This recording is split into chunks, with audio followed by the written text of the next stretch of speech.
আমাদের এই যে কষ্ট, এই যে দুঃখ, যে যন্ত্রণা সহ্য করে আমরা আছি, আজ সেই বিষয়ে সমাধান কল্পে আমাদের প্রাণপ্রিয় মানবিক মুখ্যমন্ত্রী মমতা বন্দ্যোপাধ্যায় তিনি এসেছেন। তিনি এ বিষয়ে এবার কিছু আমাদের অবশ্যই বলবেন। আমি দিদিকে কিছু বলার জন্য অনুরোধ করছি।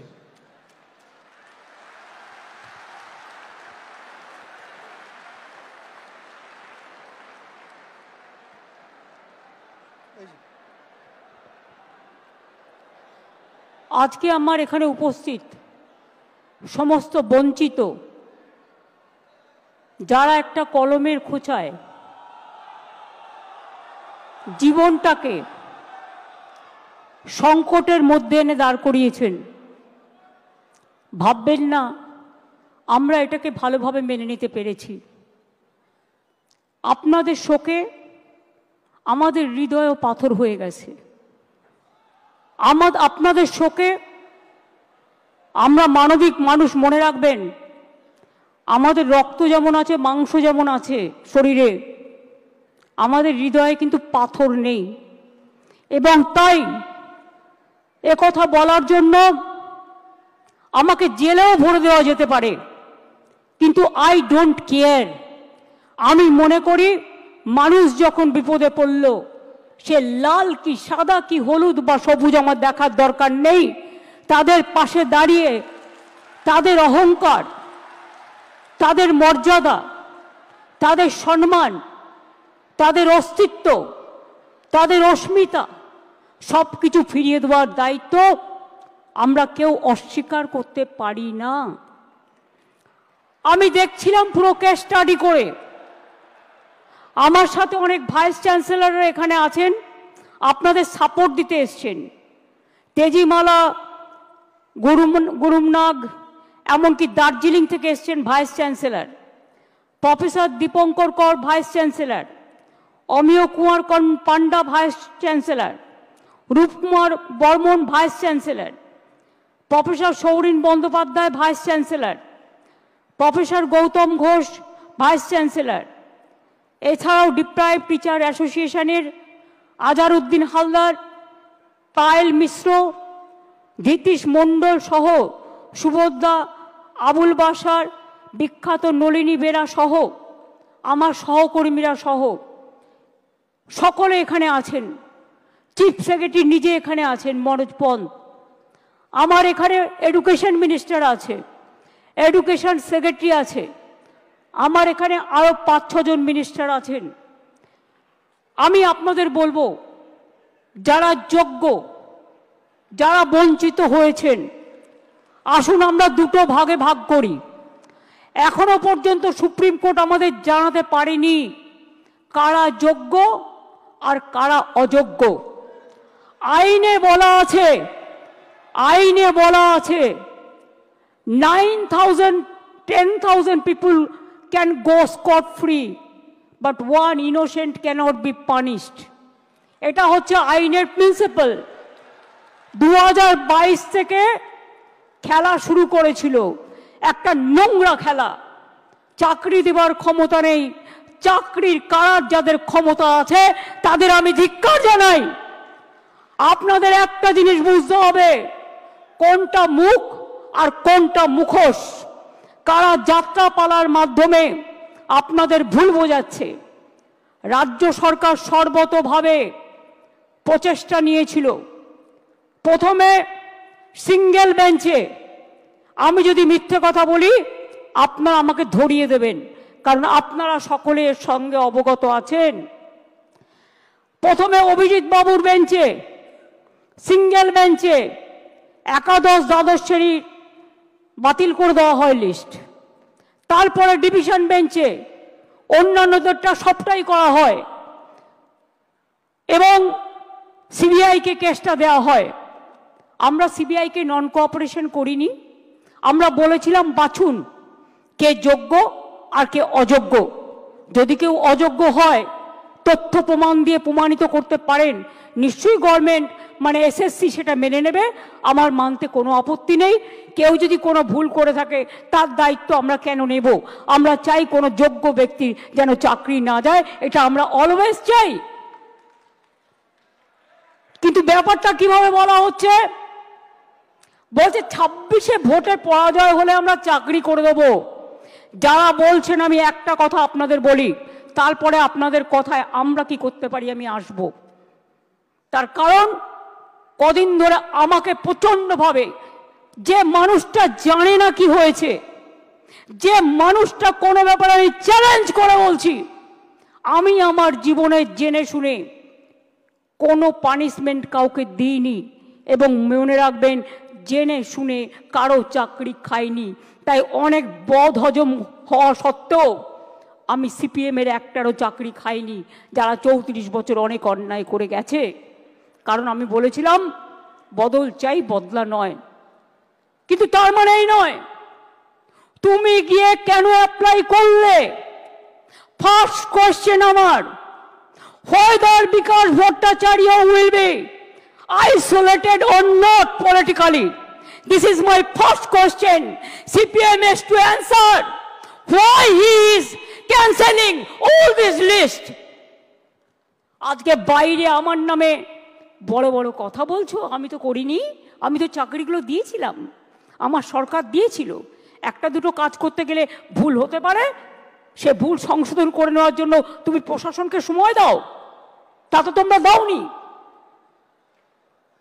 Right to make blunders, Netaji Subhashchandra Bose বলেছিলেন ভুল করাটাও একটা অধিকার। যদি কারো ভুল হয়ে থাকে সেই ভুলটাকে সংশোধন করার দায়িত্ব কার?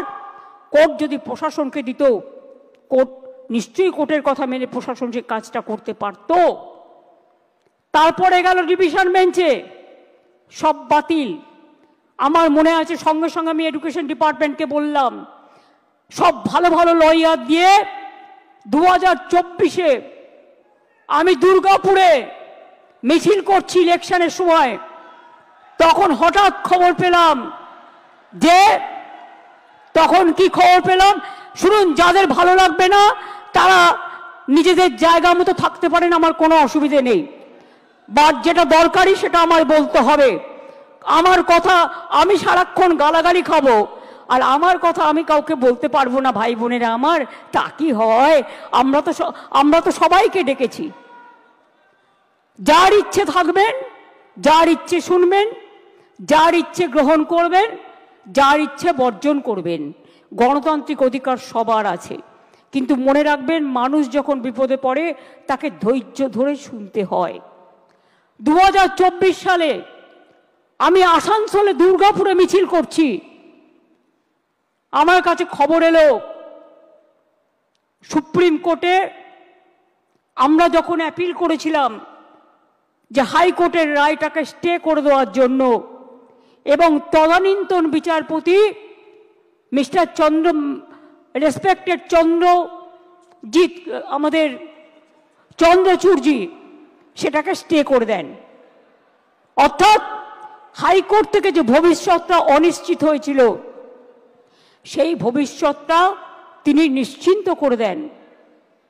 তারপর আবার দেখলাম আরেকজন বিচারপতি এলেন, একজন প্রধান বিচারপতির একটা রায়কে আর একজন প্রধান বিচারপতি সম্পূর্ণভাবে যোগ্য অযোগ্য না দেখে বাতিল করে দিলেন।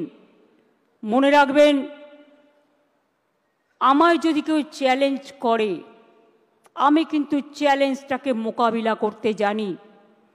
আমি কোর্টকে বলছি না, এটা কোর্টের দোষ নয়, দোষ তো সেই মুখ আর মুখোশদের যারা আপনাদের নিয়ে খেলা করেছে। বাট আমি একটা কথা বলতে চাই, আমি বেঁচে থাকাকালীন যোগ্য প্রার্থীদের কারো চাকরি কেড়ে নিতে দেব না। It is my commitment.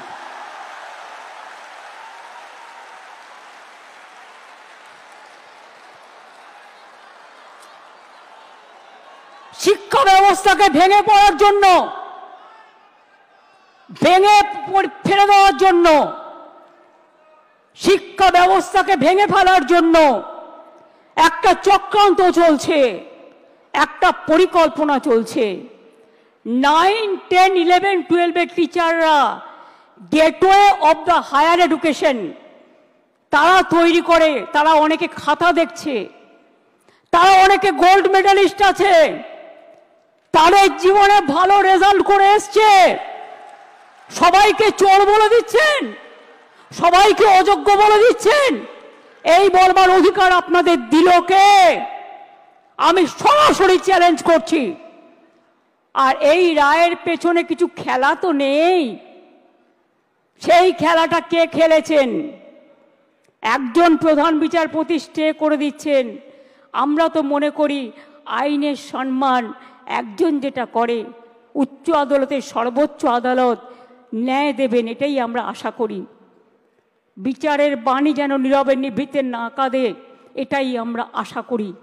আমরা আশা করি কণ্ঠ আমার রুদ্ধ আজকে, বাসি সঙ্গীত হারা অমাবস্যার কারা। লুপ্ত করেছে আমার ভুবন দুঃস্বপ্নের তলে, তাই তো তোমায় শুধাই অশ্রু জলে। যাহারা তোমার বিছাইছে বায়ু, নিভাইছে তব আলো, তুমি কি তাদের ক্ষমা করিয়াছ? তুমি কি বেসেছ ভালো? আমরা সরকারের পক্ষ থেকে শিক্ষা ব্যবস্থা যাতে ভেঙে না পড়ে, তার জন্য আমরা প্রথমে আমি একটু কোর্টের ভাষায় বলি। কোর্টের ভাষাটা, তার কারণ মনে রাখবেন, কোর্ট যখন একটা রায় দেয়, সে রায়টাই নাকি চূড়ান্ত রায়। সেই জন্য একটু কোর্টের ভাষায় বলি।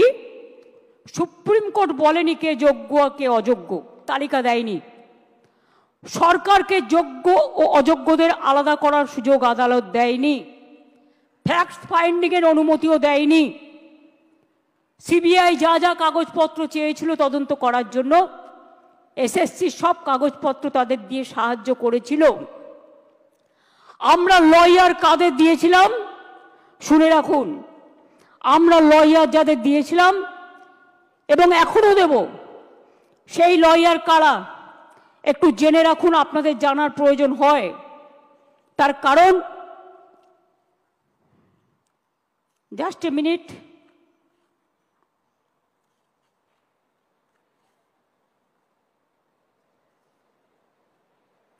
সম্ভবত আমার যতটুকু মনে আছে অভিষেক মনু সিংভি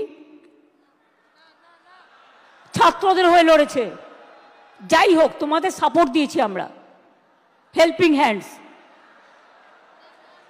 অভিষেক মনু সিংভি, এবার আমরা বলেছি, এবার আমরা কাদের নিচ্ছি সেটা বলে দিচ্ছি। আমরা অভিষেক মনু সিংভিকে বলছি, আমরা কপিল সিব্বলকে বলছি, আমরা রাকেশ দ্বিবেদীকে বলছি, আমরা কল্যাণ ব্যানার্জিকে বলছি, আমরা প্রশান্ত ভূষণকেও বলতে বলেছি, এবং তাছাড়াও আরও অনেক লিগাল ফার্ম থাকবে যারা রাজ্য সরকারের হয়ে যোগ্য টিচারদের সমর্থনে আইনের লড়াই করবে। আমি কোর্টের কথায় বলছি, এই লাইনটা আমি বলবো কোর্টের কথায়। কারণ মনে রাখবেন, আজকে যে আলোচনাটা হচ্ছে, এই রেকর্ডটা কেউ কেউ আবার ট্যাপ করে প্রধান বিচারপতির কোর্টে পাঠাবেন, আমাকে যাতে জেলে পোড়া যায়। তাই মনে রাখবেন, আমি লটা জানি, আমি নিজেও লয়ার হিসেবে অনেকগুলো কেস করেছি। While we are bound by the ruling of the Honorable Supreme Court, যারা এটা কোর্টে পাঠাবেন ভালো করে শুনে নিন।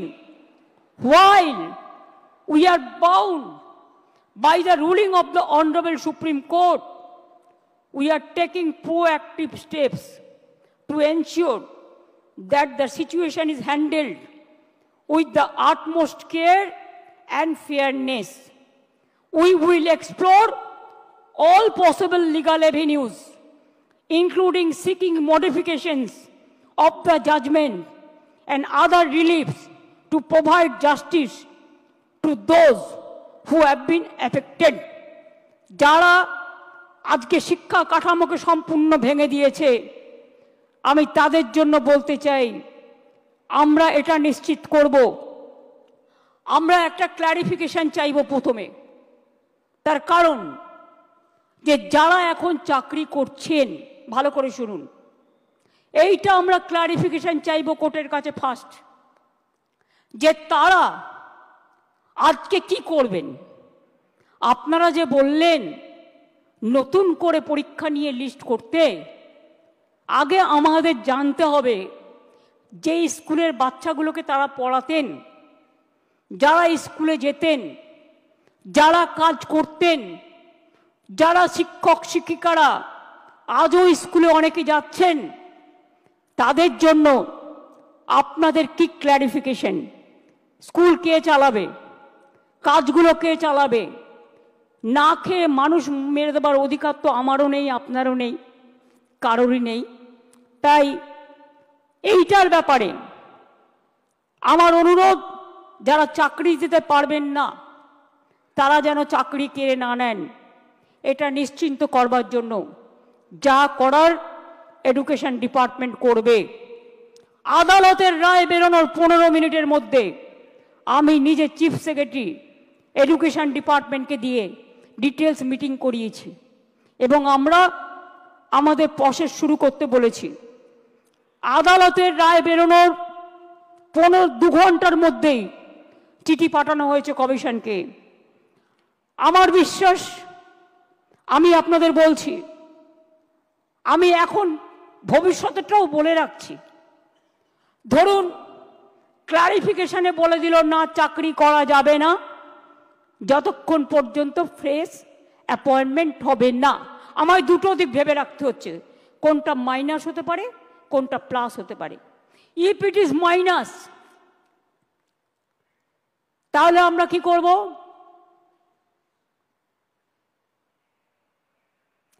মাইনাসেরটা আমার না বলাই ভালো, আমার মাথায় কিছু আছে। আমি ধরে নিচ্ছি এটা প্লাস হবে। প্লাস মানে নিশ্চয়ই ক্লারিফাই করে let the good sense prevails, এবং তারা যারা যোগ্য তাদের চাকরি না কেড়ে নিয়ে তাদের কাজ করবার সুযোগ দেবেন। বাই চান্স যদি না দেয় তাহলেও মনে রাখবেন, যারা যোগ্য তাদের চাকরি নিশ্চিন্ত করার দায়িত্ব সরকারের।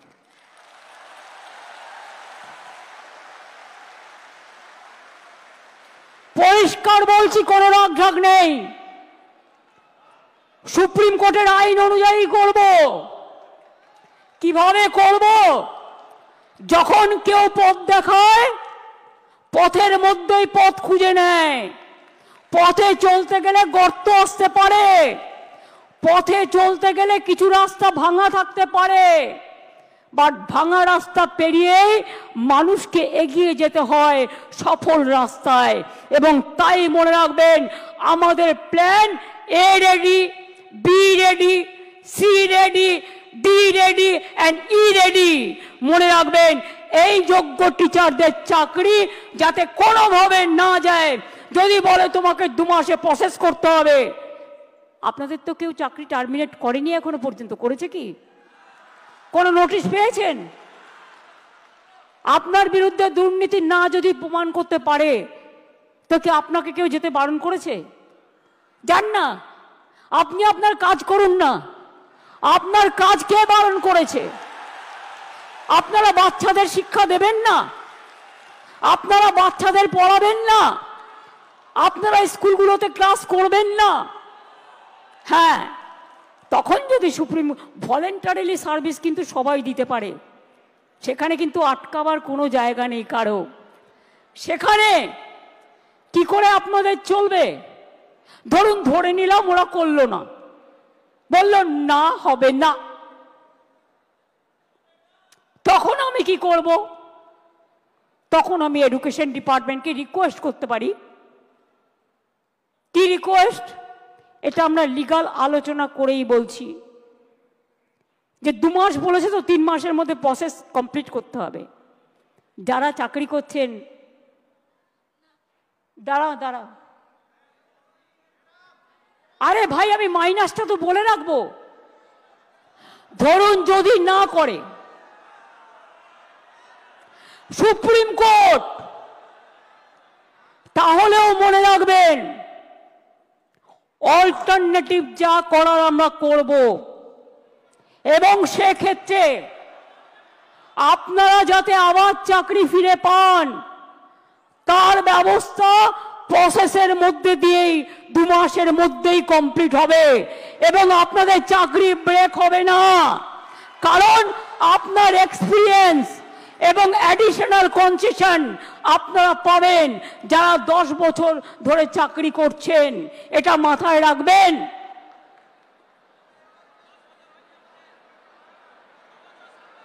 আমি চাই মানবিকতার খাতিরে সুপ্রিম কোর্ট কেসটা নিয়ে ক্ল্যারিফাই করে বলুন কারা যোগ্য কারা যোগ্য নয়, আমাদের হাতে লিস্টটা তুলে দিন। 2 হচ্ছে, আমরা এটাও জানতে চাইব শিক্ষা ব্যবস্থাকে ভেঙে দেওয়ার অধিকার তো কারো নেই। 2-3টে এক্সাম্পল দিচ্ছি। মধ্যপ্রদেশের ভেপম কেলেঙ্কারি, বিজেপির রাজ্যে কতজন মানুষকে খুন করা হয়েছিল? 89 জন, আজ পর্যন্ত বিচার পায়নি। নিট নিয়ে অনেক অভিযোগ উঠেছিল, সুপ্রিম কোর্ট নিট কিন্তু বাতিল করে দেয়নি। শুধু বাংলাকে টার্গেট করা হচ্ছে কেন, এটা আমরা জানতে চাই। বিহারে কি হয়েছে, রাজস্থানে কি হয়েছে, ইউপিতে কি হয়েছে? সিপিএম এর আমলে চিরকুট দিয়ে চাকরি হয়েছে এবং বিজেপি রাজ্যেও হয়েছে। অস্বীকার করতে পারবেন না। বাংলার ট্যালেন্টকে আপনারা ভয় পান। কাজে আজকে আমি এ কথা বলতে এসেছি, 2টো ভাগ এই পর্যায়ের, একটা যোগ্য আর একটা অযোগ্য। যোগ্যদের চাকরি যাতে যোগ্যরা ফিরে পায় মর্যাদার সাথে, সম্মানের সাথে, আমরা প্রথমে ক্ল্যারিটি চাইব। যদি ক্ল্যারিটি সুপ্রিম কোর্ট ক্লিয়ার করে দেয় আমরা সকলে গ্রেটফুল থাকব, আর যদি না করে তখন আমাদের রাস্তা থেকেই আমরা রাস্তা বের করে নিয়ে আপনাদের পাশে দাঁড়াবো, যাতে আপনাদের কোনো অসুবিধে না হয়। 2 মাস সাফার করলে 20 বছর সাফার করতে হবে না, আর ওই 2 মাসও পুষিয়ে দেবো। এটা মনে রাখবেন, আমার জীবনে কথা মানে কথা। আমি যদি কাউকে কথা দিই আমি লাস্ট পর্যন্ত সেই কাজটা করে দেখাই। কারো দোয়া ভিক্ষে চাই না, আপনাদের ভিক্ষা করে খেতে হবে না। আমি জানি অনেক পরিবার আছে যারা গাড়ির জন্য লোন নিয়েছেন, বাড়ির জন্য লোন নিয়েছেন, বাচ্চার পড়াশুনো চালান, বৃদ্ধা বাবা মাকে দেখেন, ওষুধের খরচা দেন, সংসার চালান, নতুন করে বিয়ে করেছেন, তাদের সংসার তৈরি করেছেন। আপনারা কি ভাবেন আমি এত বোকা যে তাদের সবটা বাতিল করে দেব? তারা অযোগ্য নয় জেনেও? এটা হতে পারে না। যারা যোগ্য নিশ্চিন্তে থাকুন, ভরসা রাখুন, আস্থা রাখুন, পাবেনই, চিন্তা করবেন না। কারো চাকরি কেড়ে নেওয়ার অধিকার কারো নেই। আমরা ক্ল্যারিটি চাইব। ক্ল্যারিটি যদি না হয় আগে পেছে সব আমরা ওটাকে ভরাট করে দেব। Don't worry. আপনারা পড়াশোনা করুন, আপনারা বাচ্চাদের মানুষ করুন, আপনারা সার্ভিসে যান, ভলেন্টারিলি সার্ভিস করুন। কেন আপনারা ভলেন্টারিলি করবেন? তার কারণ আমাদের সুপ্রিম কোর্টে ক্লারিফিকেশনের জন্য যেতে হচ্ছে বলে আইন মোতাবেক আমরা চাই আইন আপনাদের সুরাহা করুক। আর যারা রাস্তায় দাঁড়িয়ে চিৎকার করে আমায় গালাগালি দিচ্ছেন তাদের বলবো, আপনারা তো চারিদিকে লোক পুষে রেখেছেন, এই রায় তো আপনারা কলকাঠি নাড়েননি তো। মমতা ব্যানার্জিকে খাস্তা করতে গিয়ে মনে রাখবেন টিচারদের চাকরি কেড়ে নেবেন না, ওদের জীবন যৌবন কেড়ে নেবেন না, যোগ্যদের চাকরি কাড়বেন না, যোগ্য প্রার্থীদের অমর্যাদা করবেন না। মমতা ব্যানার্জিকে 1000বার আপনারা মিথ্যে কথা বলতে পারেন, কুৎসা করতে পারেন, চক্রান্ত করতে পারেন। মনে রাখবেন সুস্থ বাঘের থেকেও আহত বাঘ আরো ভয়ঙ্কর। এই আঘাত আপনাদের আঘাত নয়, এই আঘাত আমার উপর মানসিকভাবে আঘাত, আমাদের সরকারকে আঘাত করেছে। এই আঘাতের প্রত্যুত্তর আমরা ফিরিয়ে দেব কাজের মধ্যে দিয়ে, সম্মানের মধ্যে দিয়ে, জীবন জীবিকার মধ্যে দিয়ে। চিন্তা করবেন না। আর কেউ কারো উস্কানি সুরে প্ররোচনা শুনে প্লিজ দয়া করে প্ররোচিত হবেন না। মনে রাখবেন, মাথার ওপরে আমরা আছি, মামাটি মানুষের সরকার আছে, কারো প্রতি কোনো অবিচার আমরা করব না। এটা আমি কথা দিয়ে গেলাম, এটা আমি কথা দিয়ে গেলাম, এটা আমি কথা দিয়ে গেলাম। যারা বলছে 2026-এ করবেন, দাঁড়ান এক সেকেন্ড, আরেকটা শুনে নিন। ত্রিপুরায় 10,000 টিচারের চাকরি হয়েছে গিয়েছিল কোর্টের জন্য। বিজেপির ম্যানিফেস্টে বলা হয়েছিল, প্রতিশ্রুতিতে প্রথমবার, এবার তো দ্বিতীয়বার এসছে, যে তারা জিতলে সব টিচারদের চাকরি ফিরিয়ে দেবে। দেয় তো নি, উপরন্তু যারা প্রতিবাদ করতে গিয়েছিল তাদের মাথাগুলো মেরে ফাটিয়ে দিয়েছে। সুতরাং মনে রাখবেন, এদের বিশ্বাস করবেন না। এরা দুমুখে কেউটে সাপ। আমরা এক নয়, এটা মাথায় রাখবেন। আম গাছে কখনো আমরা ফলে না, আর আমরা গাছে কখনো আম ফলে না, এটা মাথায় রাখবেন। এবং তাই এই কেসটাও আমরা লড়বো, just like a royal Bengal tiger.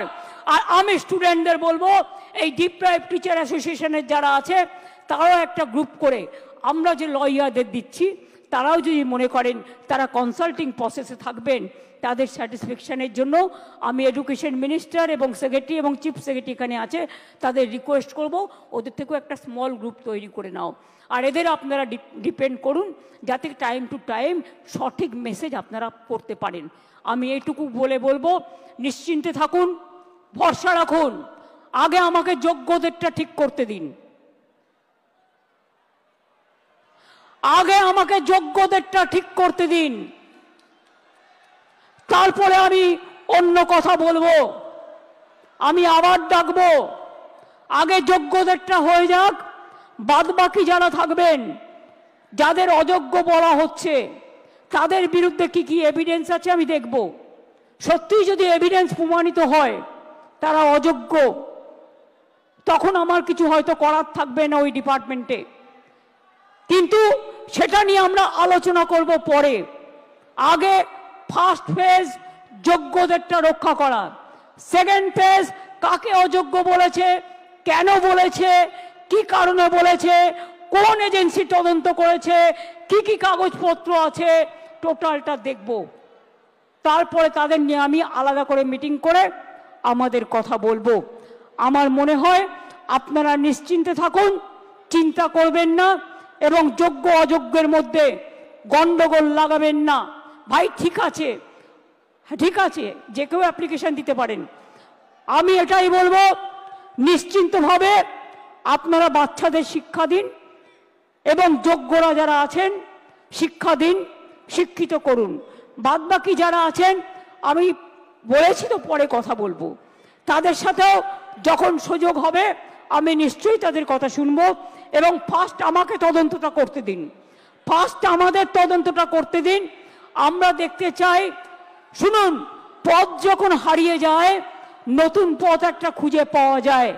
কাজেই দুটো পথই আমাদের কাছে, আমরা ক্লারিফিকেশন চাইব, আইনের ধারা অনুযায়ী কাজ করব, আইন মোতাবেক কাজ করব। বাট কারো চাকরি যাওয়াটা আমাদের ধর্ম নয়, চাকরি ফিরিয়ে দেওয়াটা, চাকরি করে দেওয়াটা আমাদের ধর্ম। আমি এইটুকু বলে আমি আশা করব শিক্ষক শিক্ষিকারা তাদের কাজে তারা যেমনভাবে কাজ করছেন তারা কাজ করবেন, তাদের যেন কোনো রকমভাবে কোনো অসুবিধে না হয়। শিক্ষক না হলে আমার শিক্ষা ক্ষেত্রটাই টোটাল কোলাপস করে যাবে, বাচ্চারা পড়াশোনা করতে পারবে না। অনেকে খাতা দেখছেন, তারা খাতা দেখতে পাচ্ছে না। ভাই দাঁড়াও, তুমি কি অযোগ্য লিস্টে আছো? দাঁড়াও, তুমি কি অযোগ্য লিস্টে আছো? তুমি যোগ্য না অযোগ্য লিস্টে? তো যোগ্যদেরটা তো বলে দেওয়া হয়েছে, আবার কি? We have said everything. I think it is clear, it is very clear, nothing is left out.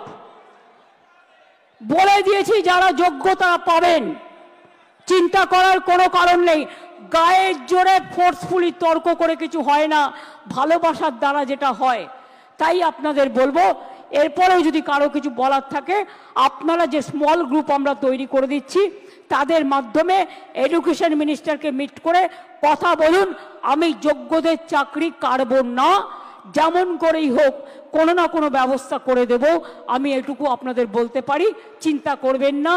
আগে কোর্টে যাব, কোর্টে গিয়ে কোর্টের সিদ্ধান্ত জানবো, কোর্টে ক্লারিফিকেশন নেব, তারপরে কি ব্যাপার কি ব্যাপার ওটা তো আমি আইনের ব্যাখ্যা বললাম।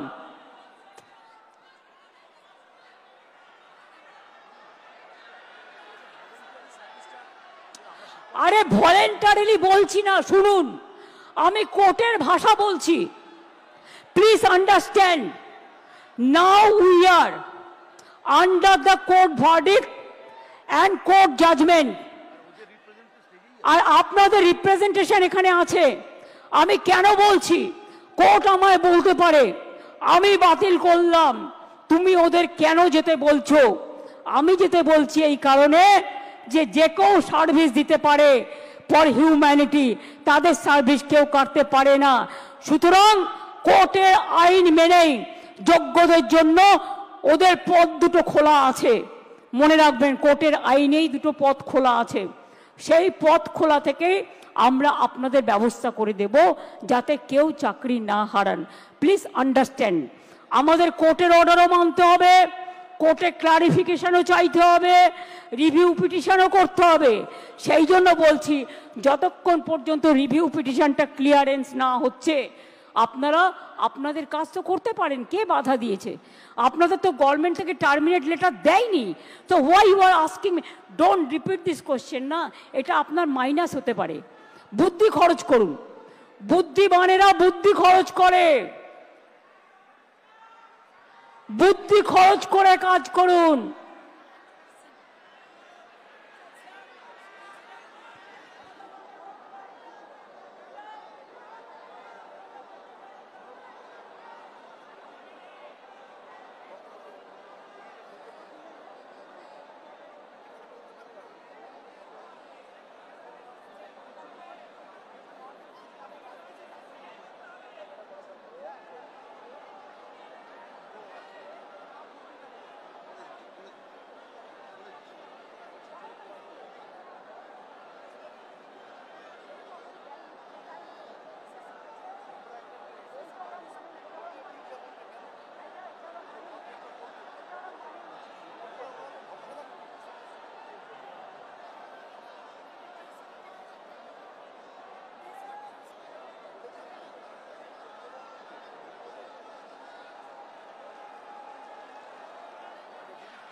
আমি